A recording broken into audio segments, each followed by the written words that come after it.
So we were talking about the parabolic reflector. Parabolic reflectors are basically the microwave antennas.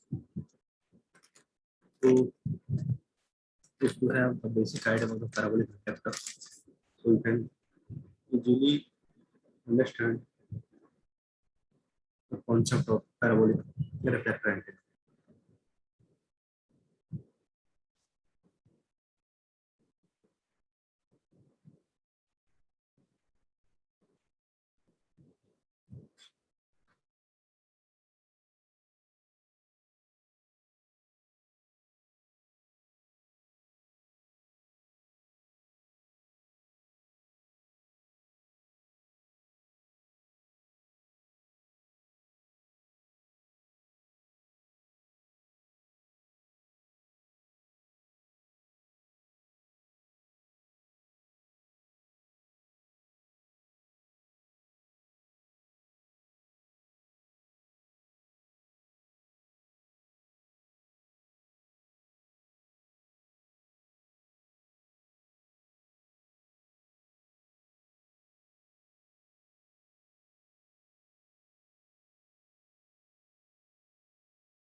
Good morning everyone, कैसे हो यार? चंदन, करें start? Morning sir. कर लेते क्योंकि आज लास्ट आपका टॉपिक है इसमें इस यूनिट का, फिर हम नेक्स्ट यूनिट स्टार्ट करेंगे। Okay sir. तो ये लास्ट आपका बचा था पैराबोलिक रिफ्लेक्टर। हाँ पैराबोलिक जी सर। रिफ्लेक्टर कुछ नहीं होती, जो पैराबोलिक रिफ्लेक्टर जो स्टडी करा था, अगर आपको थोड़ा बहुत उसका बेसिक आइडिया है, इसको समझने में कोई प्रॉब्लम नहीं होगी। Parabolic reflectors are nothing but the microwave antenna, and if you have the knowledge about the parabolic reflector, then you can easily understand this concept. तो इसकी फ्रीक्वेंसी रेंज की बात करें तो ये बेसिकली जो एंटेना होता है पैराबोलिक रिफ्लेक्टर एंटेना, ये वर्क करता है more than 1 megahertz frequency range से। और अगर इसकी हम बात करें ऑपरेशन की, the standard definition of a parabola is the locus of a point which moves in such a way that the distance from a fixed point called as focus plus its distance from a straight line is constant. तो अगर यहाँ से अगर इस figure में देखें कि यहाँ पे जो हमारा जो फोकस है उसको हम रिप्रेजेंट कर रहे हैं एफ से, और जो भी रे इससे रिफ्लेक्ट कर रही है तो एक पॉइंट P1 से कर रहा है तो वही फोकस पे जा रहा है, पॉइंट P2 से कर रहा है तो वही फोकस से जा रहा है, पॉइंट P3 से कर रहा है वो फोकस से स्ट्राइक कर रहा है। तो इस तरह से डिफरेंट जो रेज है वो इससे स्ट्राइक कर रही है, और फोकस से स्ट्राइक करने के बाद इससे रिफ्लेक्ट हो रही है, फिर फोकस पे स्ट्राइक कर रहे हैं। तो इस तरह से जो इसकी जो टोटल जो डिस्टेंस है, distance from a fix point plus distance from A this straight line, ये कहते हैं कांस्टेंट होता है। तो अगर इसकी मैं फिगर की बात करूं, the following figure shows the geometry of the parabolic reflector. तो जैसे हमारा पैराबोला होता है तो उसी शेप में ये पैराबोलिक रिफ्लेक्टर होता है, और इसमें पॉइंट एफ क्या है, आपका फोकस है, जहाँ से हम जो है फीड करते हैं करंट को। और वी क्या है, आपका जो वर्टेक्स है। उसके बाद जो लाइन जो ज्वाइन कर रही है एफ एंड वी को, और वो बेसिकली क्या है, एक्सिस ऑफ सिमेट्री है। और ये जो पी क्यू है, ये कुछ नहीं है, ये रे आ रही है, इससे रिफ्लेक्ट हो रही है। तो P Q R the reflected rays where L represents the line directrix on which the reflected point lie। तो जो रिफ्लेक्टेड पॉइंट है, मतलब जहाँ से जो रे है ये बेसिकली रिफ्लेक्ट हो रही है, वो कहाँ से हो रही है, ये Q1 Q2 Q3 से। Hence, as per the above definition, the distance between F and L lie constant। तो जो डिस्टेंस होती है F और L की, ये बेसिकली कांस्टेंट है विद रेस्पेक्ट टू वेव जो इस पे फोकस कर रही है।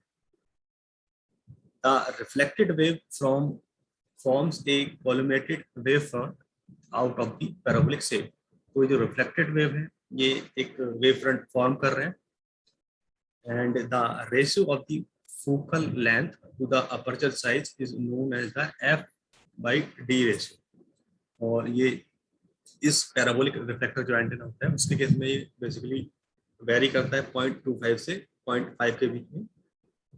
और अगर हम बात करें कि जो लॉ होता है रिफ्लेक्शन का, उसके अकॉर्डिंग क्या होता है, the law of refraction states that the angle of incidence and the angle of reflection are equal.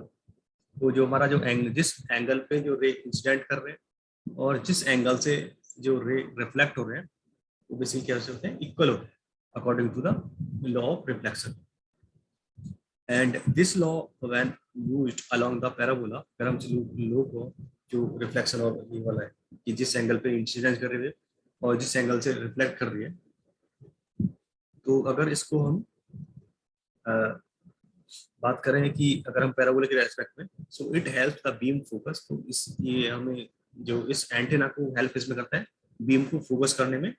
And the shape of the parabola when used for the purpose of reflection of wave, it exhibits some properties of the parabola. तो क्योंकि parabola shape का है इसका reflector, तो ये उसकी कुछ property को फॉलो करता है, जिससे बेसिकली क्या हेल्प होती है कि जो हम एंटीना जो बना रहे हैं उससे जो वेव जो रिफ्लेक्ट होती है उसमें इसकी कुछ प्रॉपर्टीज हैं कि जो भी वेव जो फोकस से ऑरिजिनेट हो रही है और वो रिफ्लेक्ट होके कहाँ पे जा रही है, पैराबोलिक एक्सिस पे। तो हम बोल सकते हैं कि जो all the wave reaching the aperture are in phase. तो जो सारी वेव जो रिफ्लेक्ट होकर जा रही है वो सारी फेज में है।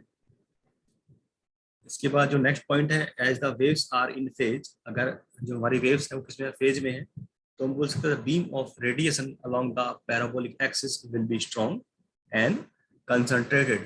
तो अगर वेव फेज में होंगी तो जो रेडिएशन होगा, बीम का जो रेडिएशन होगा along the parabolic axis will be strong होगा और कंसंट्रेटेड। तो ये कुछ पॉइंट है।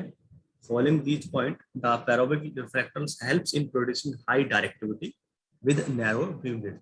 तो अगर ये सारे पैरामीटर फॉलो कर रहे हैं तो इससे क्या हो रहा है, इसकी जो डायरेक्टिविटी है वो अच्छी है।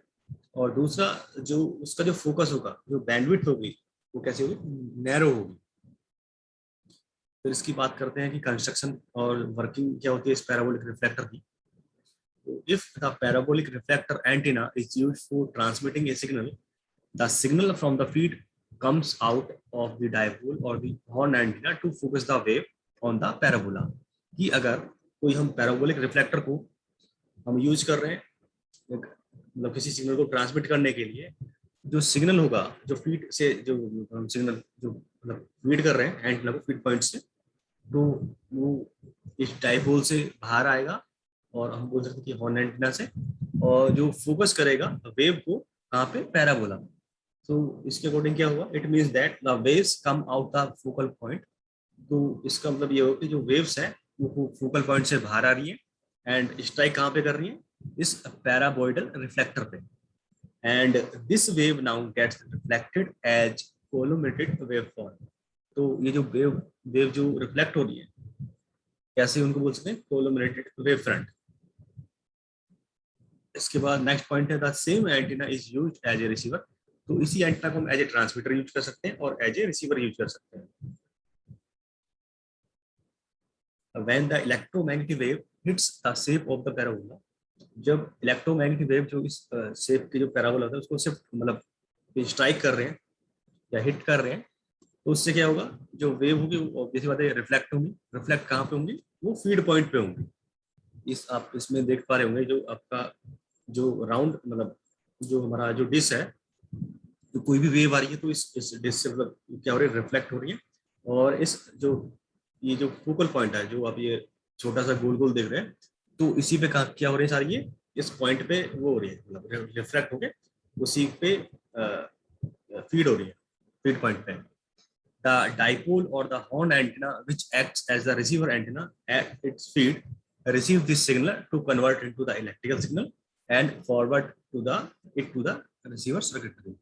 तो जो भी जो वेव है इस एंटीना पे क्या कर रहे हैं, इस शेप से रिफ्लेक्ट हो रही है और फीड पॉइंट पे जा रहे हैं, और फिर इस फीड पॉइंट के थ्रू बाकी जगह ये क्या हो रही है, मतलब फॉरवर्ड हो रहा है।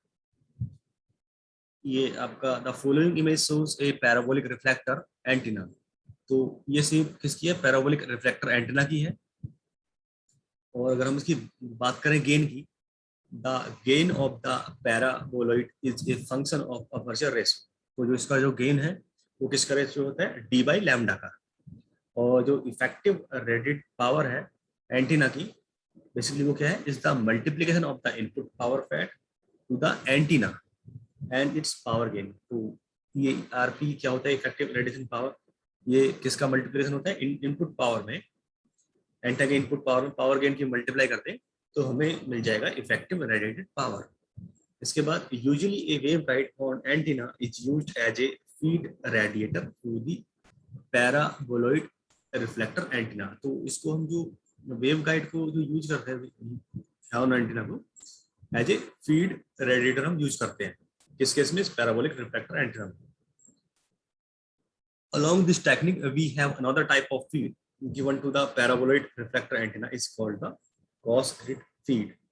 तो एक another type की जो feed होती है इस एंटीना हम यूज करते हैं, उसको बोलते हैं हम कास्ट ग्रिड फीड। इसके बाद इसकी बात करते हैं कि कास्ट ग्रिड फीड होता क्या है। Basically the case grain is another type of feed that is given to the reflector antenna। तो एक अनदर टाइप का फीड है जो हम रिफ्लेक्टर एंटीना को प्रोवाइड करते हैं। इसमें क्या होता है, in this type the feed is located at the vertex of the paraboloid. तो इस केस में जो फीड होता है वो कहाँ पे होता है, इसके वर्टेक्स पे होता है।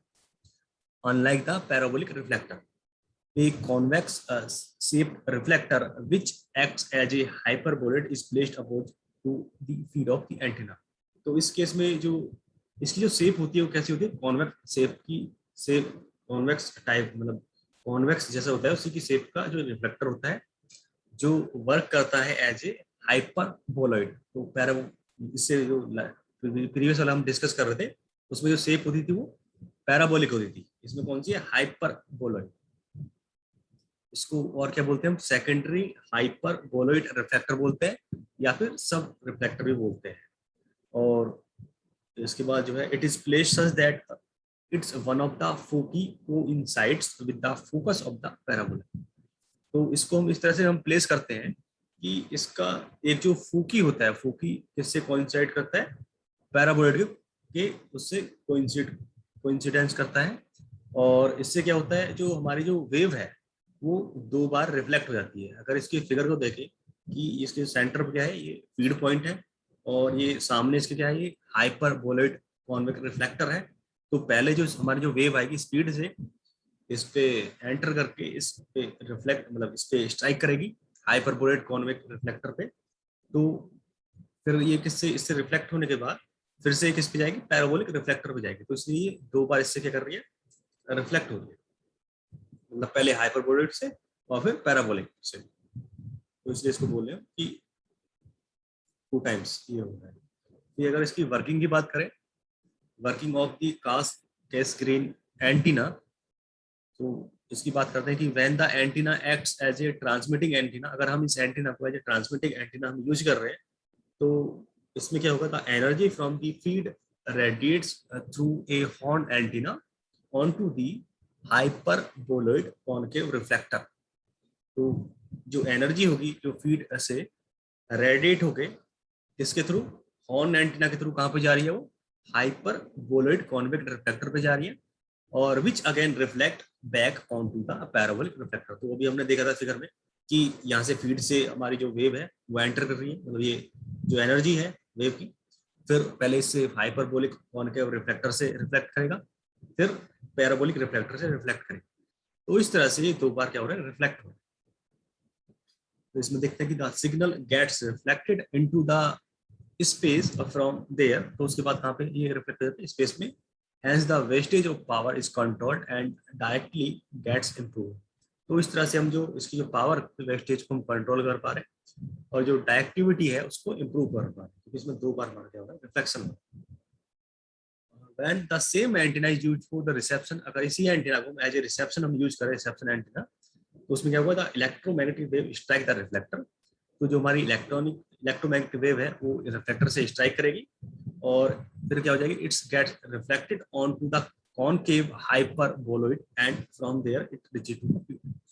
तो इसमें फिर उल्टा होगा कि पहले हमारा जो है इलेक्ट्रोमैग्नेटिक वेव जो है वो रिफ्लेक्टर से रिफ्लेक्ट होगी और फिर उसके बाद कहाँ पे जाएगी, वो कॉनकेव हाइपरबोलॉइड पे जाएगी और फिर उसके बाद वापस फीड पे जाएगी। पहले उल्टा हो रहा था, पहले फीड से उस पे जा रही थी ये हाइपरबोलॉइड पे, फिर हाइपरबोलॉइड से पैराबोलॉइड पे जा रही है, फिर ये स्पेस में जा रही है। बट रिसीविंग में क्या हो रहा है, जो हमारा जो पैराबोलिक जो रिफ्लेक्टर है पहले उस पर स्ट्राइक करेगी, उस पर स्ट्राइक करने के बाद हाइपरबोलॉइड पे जाएगी, हाइपरबोलॉइड से जाने के बाद फिर से वापस फीड पे जाएगी। अगर इस फिगर को देखें हम कि पहले जो हमारा जो ट्रांसमिट जो कर रहे थे कि फीड से एंटर हो रहा था, फिर वो हाइपरबोलिक कॉन्वेक्टिव रिफ्लेक्टर से स्ट्राइक कर रहा था, फिर वहां से रिफ्लेक्ट होने के बाद ये पैराबोलिक रिफ्लेक्टर पे जा रहा था। बट रिसीविंग एंटीना में क्या होगा, इसका रिवर्स होगा कि वो पैराबोलिक रिफ्लेक्टर पे स्ट्राइक करेगा, पैराबोलिक रिफ्लेक्टर पे स्ट्राइक करने के बाद वो किस पे जाएगा, हाइपरबोलॉइड कॉन्केव रिफ्लेक्टर पे जाएगा, फिर वहां से वापस फीड पे जाएगा। तो इसमें देखा, और इसका एक दो पॉइंट आई थिंक और बचे। A wave guide horn antenna presents there to receive the signal and send it to the receive circuitry of the amplifier। तो हमारा जो जो वेव होता है, वेव गाइड हॉर्न एंटीना, वो क्या प्रेजेंट करता है, कि वो जो है सिग्नल को रिसीव कर रहा है और इसको फर्दर कहाँ पे भेज रहा है, रिसीविंग सर्किटरी पे भेज रहा है। उसका क्या काम होगा, इसका एम्पलीफिकेशन करने का, मतलब हमारा जो जो सिग्नल है हमारा रिसीव हो रहा है उसमें नॉइज है या फिर उसका एम्पलीट्यूड कम है कि वो ज्यादा डिस्टेंस पे वो ट्रेवल नहीं कर सकता है, तो उसको के लिए क्या करेंगे, उसको एम्पलीफाई करेंगे। फिर इसके बाद ये इसकी इमेज है कि जो रिसीवर होता है वो कैसे हमारा वर्क करता है। It shows A paraboloid reflector with cascade feed. तो इसमें जो फीड हम यूज कर रहे हैं कौन सी, केस ग्रेन फीड हम यूज कर रहे हैं। फिर आता है इसका एडवांटेज। अगर हम इसकी एडवांटेज की बात करें तो इसमें जो माइनर लोब है वो रिड्यूस हो जाएंगे, पावर का वेस्टेज जो है वो रिड्यूस हो जाएगा, और जो इसकी जो फोकल लेंथ है, इक्विवेलेंट फोकल लेंथ, उसको हम इजीली अचीव कर सकते हैं। और इसकी जो फीड है, इसमें फायदा ये है, इसके फीड को हम किसी भी लोकेशन पे प्लेस कर सकते हैं जहाँ पे हमें रिक्वायरमेंट होता है, और अकॉर्डिंगली इसकी जो बीम है उसको नैरो या वाइड कर सकते हैं। कैसे, अगर इसकी जो रिफ्लेक्टिंग सरफेस है उसको हम एडजस्ट कर दें। तो ये इसकी एडवांटेज थी। इसके बाद अगर हम इसकी डिसएडवांटेज की बात करें कि पैराबोलिक रिफ्लेक्टर एंटीना की क्या डिसएडवांटेज होती है, तो इसकी डिसएडवांटेज ये है कि इसमें जो पावर है, पावर जो हमारी रिफ्लेक्ट हो रही है कहाँ से, पैराबोलिक रिफ्लेक्टर से, वो क्या हो जाती है, उसको मतलब ऑब्स्ट्रक्ट हो जाती है, और this becomes a problem with A small dimension parabolic. तो अगर हमारे इसकी जो पैराबोलिड हम यूज कर रहे हैं उसकी डायमेंशन कम होगी तो उस केस में जो जो रिफ्लेक्शन होगा उसको ट्रैप हो जाएगा। इसके बाद इसकी एप्लीकेशन की बात करते हैं कि इसकी हम एप्लीकेशन कहाँ पे है इसकी एप्लीकेशन। तो इसको हम सैटेलाइट कम्युनिकेशन और टेली कम्युनिकेशन में यूज करते हैं। इसके बाद ये वाला जो है प्री कोरेंट फीड, ये आपके सिलेबस में नहीं है तो इसको हम डिस्कस नहीं करेंगे। इस तरह से जो आपकी जो यूनिट थी टाइप्स ऑफ एंटीना वाली, ये कंप्लीट हो चुकी है। इसके बाद हम जो स्टार्ट कर रहे हैं वो कर रहे हैं आपका आई थिंक ये बचा है एंटीना एरे। यार एंटीना एरे हो गया था या फिर बचा हुआ है, मुझे ऐसा ध्यान आ रहा है कि आई थिंक हो चुका है।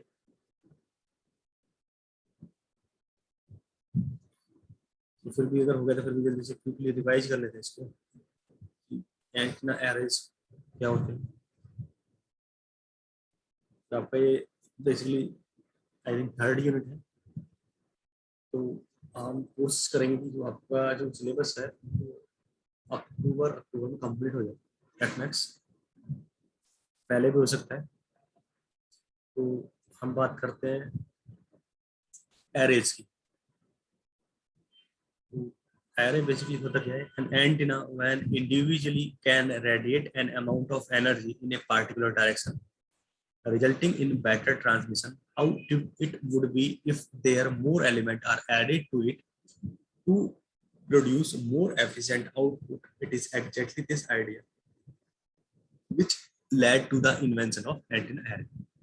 तो इसका इन्वेंशन कहाँ से हुआ कि अगर हम एक सिंगल एंटीना यूज कर रहे हैं, तो अगर उसकी डायरेक्टिविटी सपोज करो है 20 dB, अगर हम एक एंटीना फिर और यूज करें उसके साथ, और दोनों की जो जो डायरेक्टिविटी है वो क्या हो जाएगी, ऐड हो रही है, तो हो जाएगी 40 dB।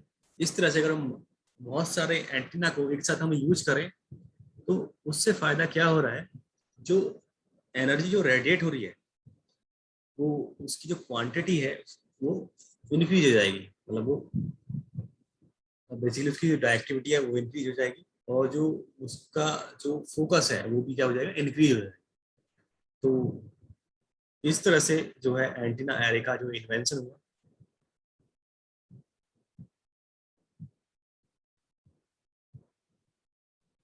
तो अगर हम इसमें बात करते हैं कि ये फिगर है, अगर आप देख पा रहे होंगे इसमें, इसमें बहुत सारे एंटीना है, उनको एक साथ हम क्या कर रहे हैं, कनेक्ट कर रहे हैं।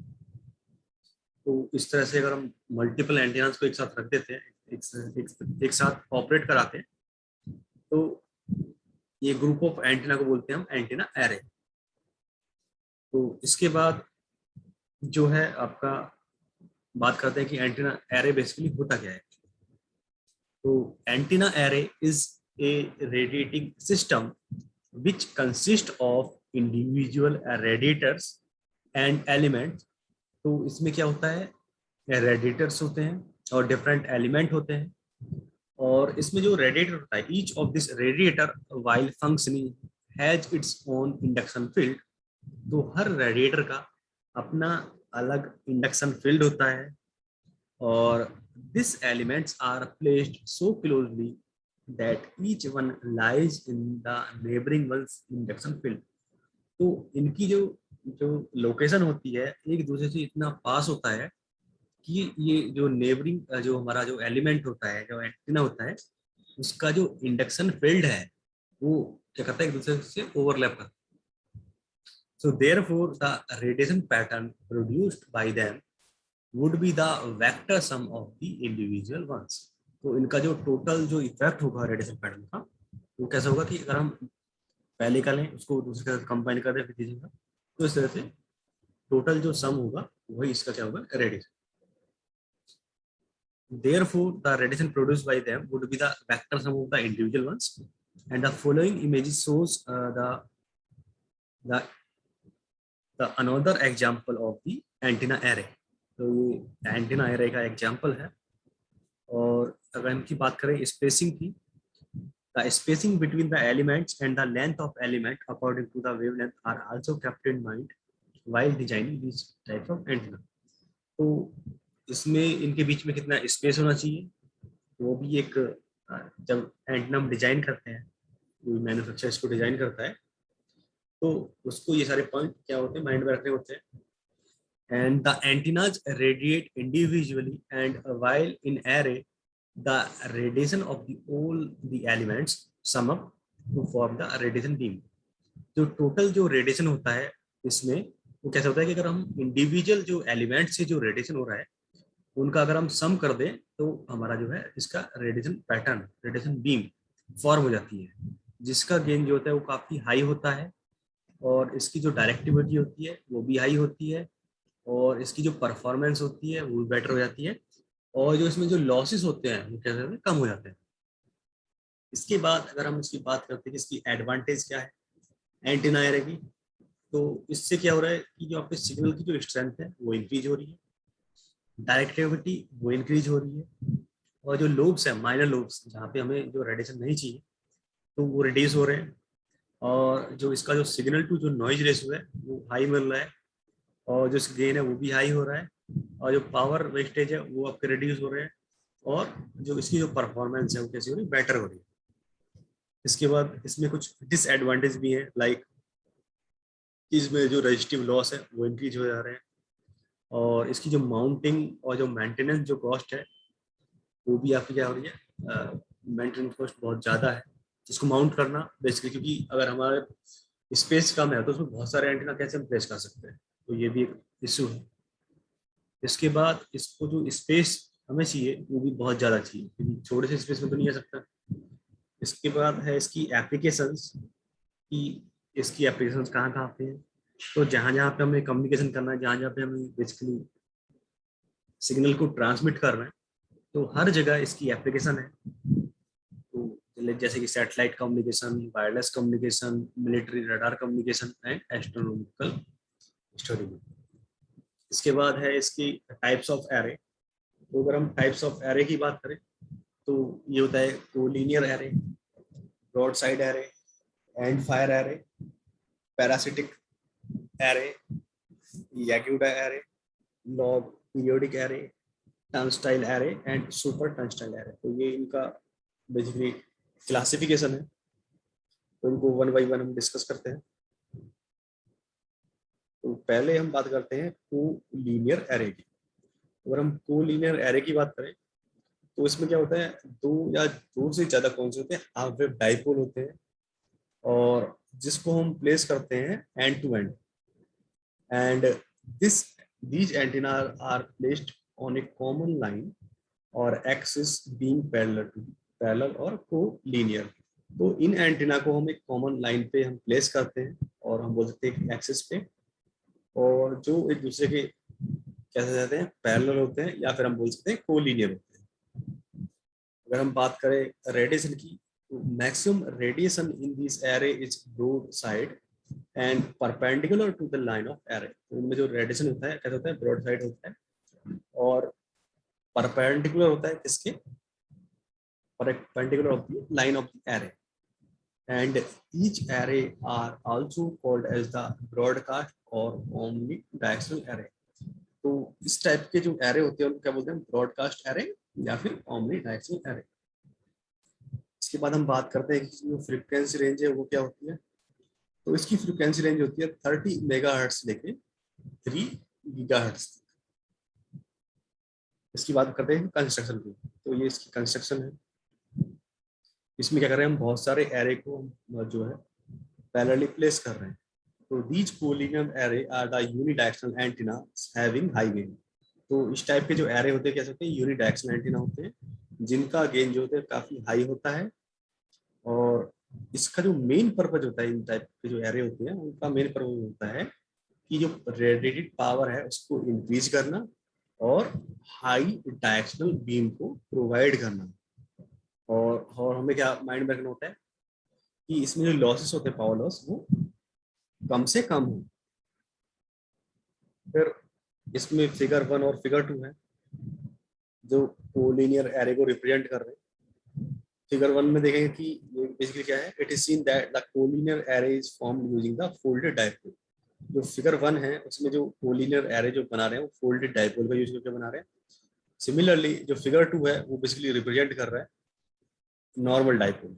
नॉर्मल डाइपोल को पैरेलली हम कनेक्ट कर रहे हैं। इसके बाद हम इसकी बात करें रेडिएशन पैटर्न की, तो इनका जो रेडिएशन पैटर्न होता है कोलिनियर एरे का, वो वैसे ही होता है जैसे हमारा सिंगल डाइपोल का होता है, but the array pattern of increasing number of dipole मेरी तरफ से, क्योंकि इसमें मल्टीपल हम एरे यूज कर रहे हैं, तो ऑब्वियसली बात है इनका जो जो पैटर्न होगा उसमें भी जो डाइपोल होंगे, जो लोग होंगे, वो मल्टीपल्स होंगे। इसके बाद हम फर्दर बात करते हैं पैटर्न विद टू एलिमेंट, कि अगर हम इसमें 2 एलिमेंट यूज कर रहे हैं तो किस तरह का पैटर्न है।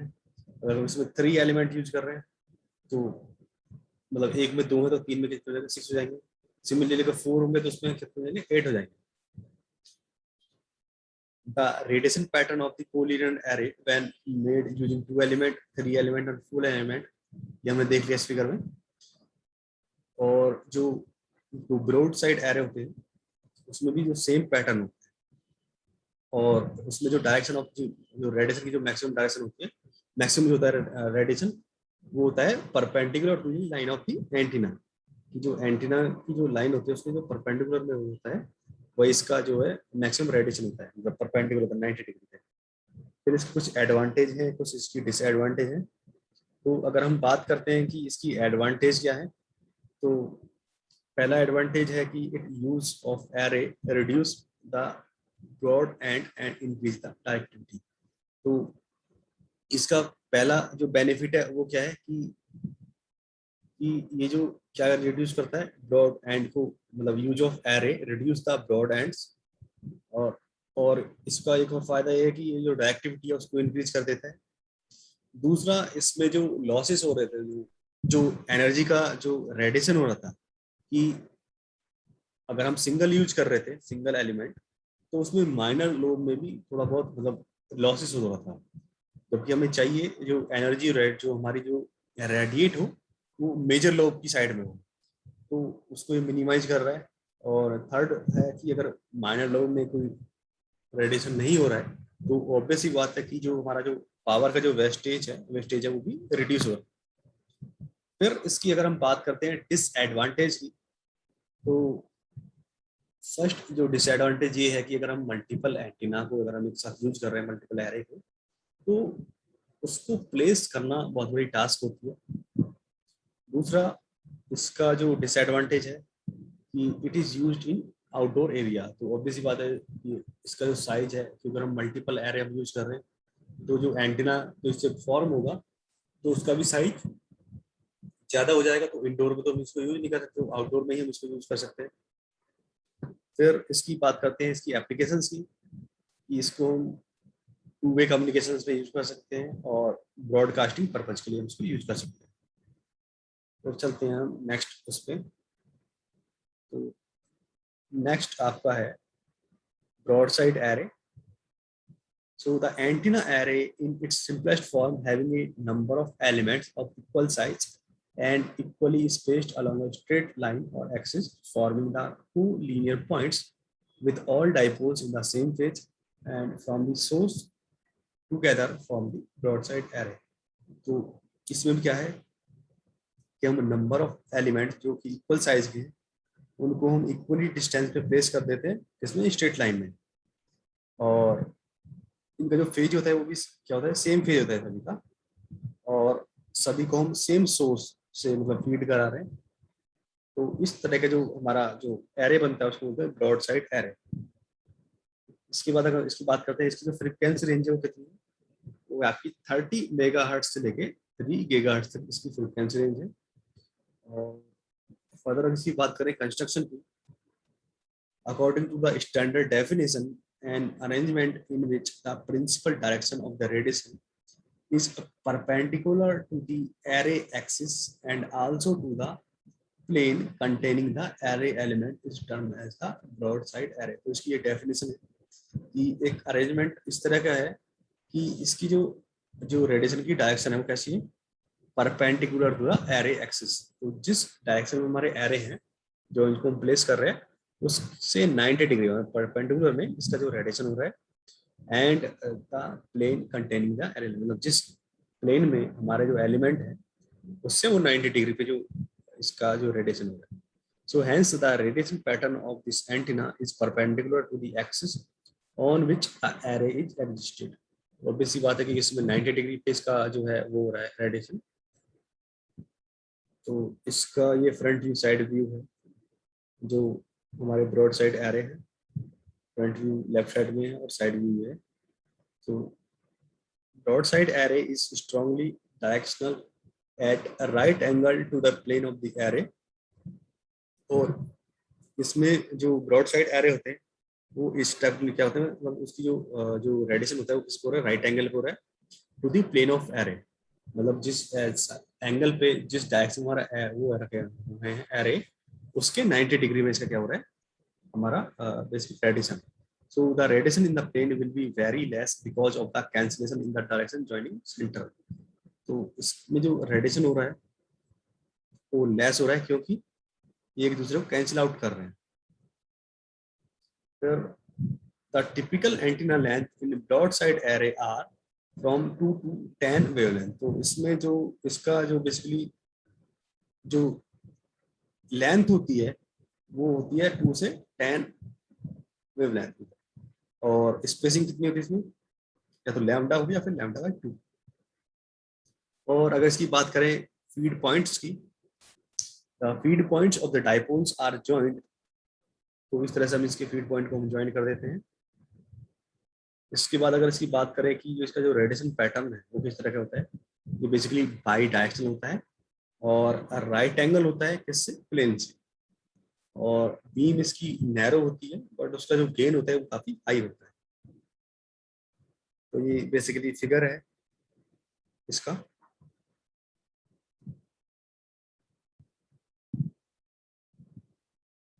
फिर इसकी बात करते हैं कि इसका जो एंड फायर जो एरे होता है उसका जो अरेंजमेंट है तो किस तरह से होता है. तो इसमें जो अरेंजमेंट है वो सेम उसी तरह से होता है जैसे हमारा ब्रॉड साइड एरे होता है. The amplitude of the current in each element is the same. तो हर एलिमेंट में जो करंट जो बेसिकली फ्लो हो रहा है वो सेम होती है उसका magnitude. But there is a phase difference between these currents. बट इनमें क्या होता है, फेज डिफरेंस होता है जो इसमें करंट फ्लो हो रही है. And the induction of energy offers in each element which can be understood by the following diagram. तो जो इसमें जो एनर्जी हो रही है वो बेसिकली डिफर कर रही है ईच एलिमेंट में. तो इसमें देख सकते हैं कि एक आपका बेसिकली टॉप की साइड में एरो है, एक आपका बॉटम की साइड में एरो है. तो ये बेसिकली इसको रिप्रेजेंट कर रहा है.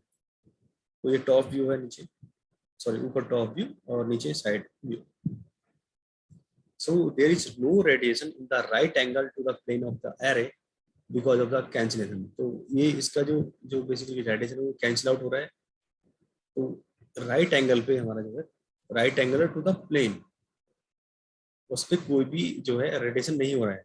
तो रेडिएशन किस साइड में हो रहा है, right angle to the axis. तो जो एक्सिस है उसके राइट एंगल पे. तो इसमें फर्दर हम बात करते हैं कि जो first and the third element are fed out of phase, therefore cancel each other radiation.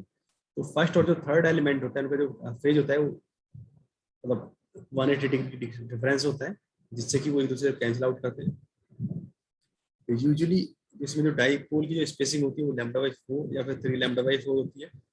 And this arrangement not only helps to avoid the radiation perpendicular to the antenna plane but also help radiated energy get divided to the direction of radiation of the whole array. तो इससे basically फायदा क्या हो रहा है कि जो इसका जो रेडिएशन जो परपेंडिकुलर उसमें हो रहा था उसको अवॉइड कर रहा है प्लेन के परपेंडिकुलर में. और ये किसमें हेल्प कर रहा है, जो हमारी जो रेडिएटेड एनर्जी है वो डाइवर्ट हो जाएगी किससे, जिस डायरेक्शन में हमारा जो एरे है. और इससे क्या फायदा हो रहा है और कि जो माइनर लोब्स हैं वो क्या हो रहे हैं, minor lobes are avoided and the directivity is increased. तो इससे माइनर लोब्स तो क्रिएट नहीं हो रही और जो डायरेक्टिविटी है वो आपकी इंक्रीज हो जाती है. इसके बाद है इसका जो बीम है, बीम जो है वो कैसी हो जा रही है, नैरो हो जा रही है और विद द इंक्रीज एलिमेंट. तो जैसे जैसे हम नंबर ऑफ एलिमेंट इंक्रीज करते जा रहे हैं तो इसकी जो बेसिकली जो है बीम जो विड्थ है वो नैरो होती जा रही है. तो बीम नैरो होगी तो उसका जो फोकस है वो अच्छा होगा. इसकी बात करते हैं हम रेडिएशन पैटर्न की. तो radiation pattern of and fire array is unidirectional.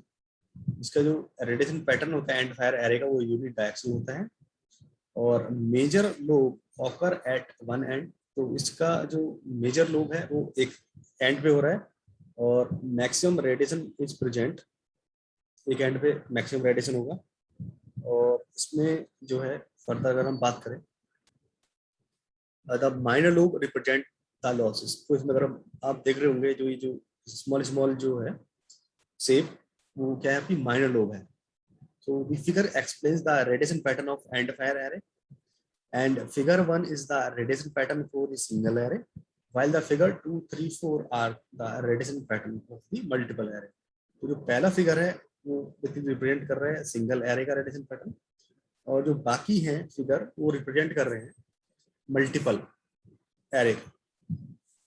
तो उसके बाद कि इसमें डिफरेंस क्या होता है आपका एंड फायर एरे और ब्रॉड साइड एरे में। तो इसकी डिफरेंस की बात करें तो ये बेसिकली रेडिएशन पैटर्न दिखा रखा है कि जो एंड फायर एरे होता है उसमें हॉरिजॉन्टल होता है और वर्टिकली किस होता है इसका माइनलो का, और इसकी जो स्पेसिंग होती है इसमें कितनी होती है λ/2 होती है। बट अगर हम बात करें ब्रॉड साइड की तो इसमें जो रेडिएशन हो रहा है वो बेसिकली परपेंडिकुलरली हो रहा है, वर्टिकली हो रहा है।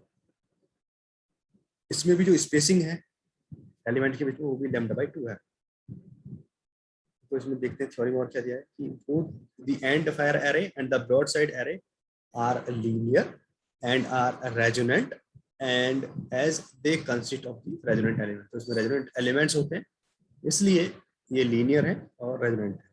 इसके बाद इसमें क्या होता है रेजोनेंस होता है, जिससे क्या होता है कि both array display narrower beam and high directivity.